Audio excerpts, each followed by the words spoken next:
Chapter 65. One of us two must bow in doubtless, and, sith the man is more reasonable than woman is, ye, men, most be sufferable. Chaucer, Canterbury Tales. The bias of human nature to be slow in correspondence triumphs even over the present quickening in the general pace of things. What wonder then that in 1832 old Sir Godwin Lydgate was slow to write a letter which was of consequence to others rather than to himself.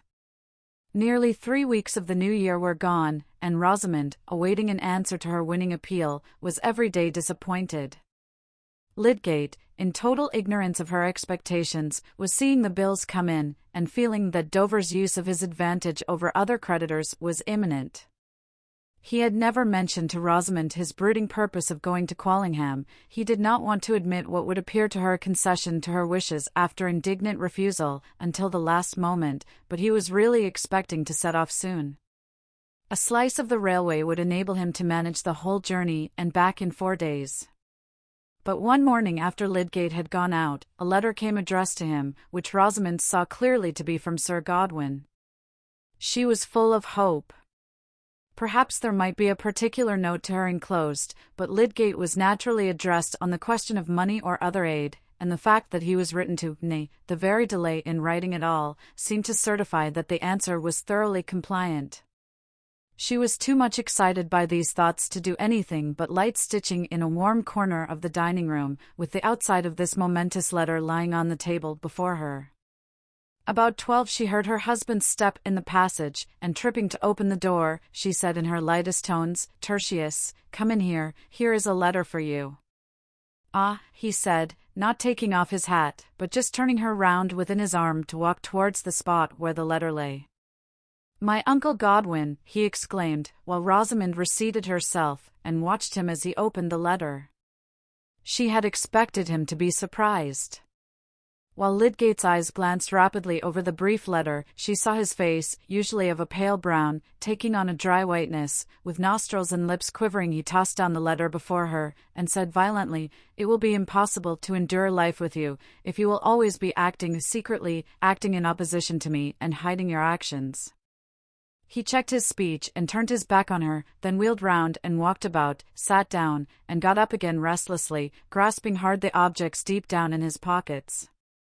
He was afraid of saying something irremediably cruel. Rosamond, too, had changed color as she read. The letter ran in this way: "Dear Tertius, don't set your wife to write to me when you have anything to ask. It is a roundabout wheedling sort of thing which I should not have credited you with. I never choose to write to a woman on matters of business. As to my supplying you with £1,000, or only half that sum, I can do nothing of the sort. My own family drains me to the last penny. With 2 younger sons and 3 daughters, I am not likely to have cash to spare. You seem to have got through your own money pretty quickly, and to have made a mess where you are. The sooner you go somewhere else the better. But I have nothing to do with men of your profession, and can't help you there.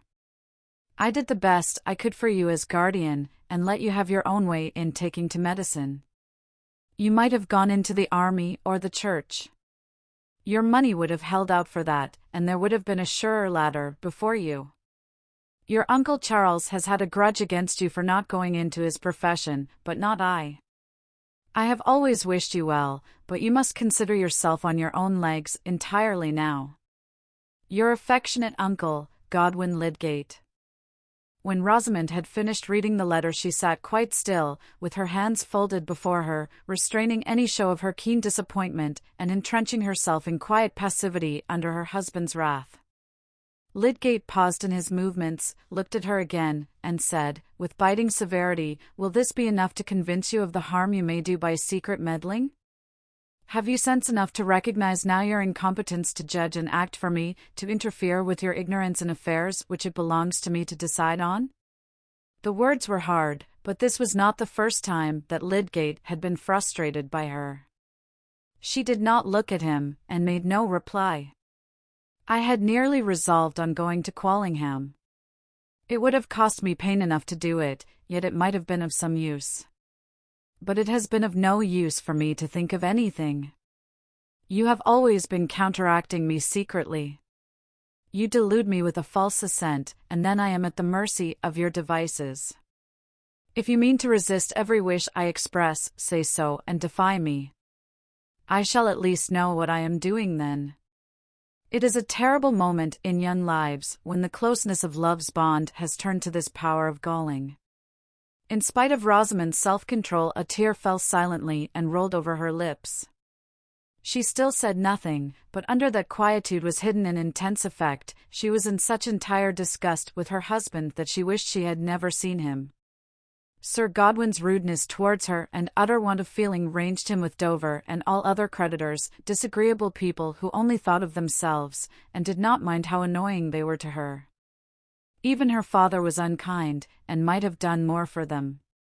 In fact, there was but one person in Rosamond's world whom she did not regard as blameworthy, and that was the graceful creature with blonde plaits and with little hands crossed before her, who had never expressed herself unbecomingly, and had always acted for the best naturally being what she best liked. Lydgate, pausing and looking at her, began to feel that half-maddening sense of helplessness which comes over passionate people when their passion is met by an innocent-looking silence whose meek victimized air seems to put them in the wrong, and at last infects even the justest indignation with a doubt of its justice. He needed to recover the full sense that he was in the right by moderating his words. "Can you not see, Rosamond," he began again, trying to be simply grave and not bitter, "that nothing can be so fatal as a want of openness and confidence between us? It has happened again and again that I have expressed a decided wish, and you have seemed to assent, yet after that you have secretly disobeyed my wish. In that way, I can never know what I have to trust to. There would be some hope for us if you would admit this. Am I such an unreasonable, furious brute? Why should you not be open with me?" Still silence. "Will you only say that you have been mistaken, and that I may depend on your not acting secretly in future?" said Lydgate, urgently, but with something of request in his tone which Rosamond was quick to perceive. She spoke with coolness. "I cannot possibly make admissions or promises in answer to such words as you have used towards me. I have not been accustomed to language of that kind. You have spoken of my secret meddling, and my interfering ignorance, and my false assent. I have never expressed myself in that way to you, and I think that you ought to apologize. You spoke of its being impossible to live with me. Certainly you have not made my life pleasant to me of late. I think it was to be expected that I should try to avert some of the hardships which our marriage has brought on me." Another tear fell as Rosamond ceased speaking, and she pressed it away as quietly as the first. Lydgate flung himself into a chair, feeling checkmated. What place was there in her mind for a remonstrance to lodge in? He laid down his hat, flung an arm over the back of his chair, and looked down for some moments without speaking. Rosamond had the double purchase over him of insensibility to the point of justice in his reproach, and of sensibility to the undeniable hardships now present in her married life. Although her duplicity in the affair of the house had exceeded what he knew, and had really hindered the Plymdales from knowing of it, she had no consciousness that her action could rightly be called false. We are not obliged to identify our own acts according to a strict classification, any more than the materials of our grocery and clothes. Rosamond felt that she was aggrieved, and that this was what Lydgate had to recognize. As for him, the need of accommodating himself to her nature, which was inflexible in proportion to its negations, held him as with pincers. He had begun to have an alarmed foresight of her irrevocable loss of love for him, and the consequent dreariness of their life. The ready fullness of his emotions made this dread alternate quickly with the first violent movements of his anger. It would assuredly have been a vain boast in him to say that he was her master. "You have not made my life pleasant to me of late, the hardships which our marriage has brought on me." These words were stinging his imagination as a pain makes an exaggerated dream. If he were not only to sink from his highest resolve, but to sink into the hideous fettering of domestic hate? "Rosamond," he said, turning his eyes on her with a melancholy look, "you should allow for a man's words when he is disappointed and provoked.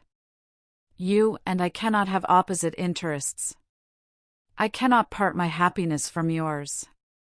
If I am angry with you, it is that you seem not to see how any concealment divides us. How could I wish to make anything hard to you either by my words or conduct? When I hurt you, I hurt part of my own life. I should never be angry with you if you would be quite open with me.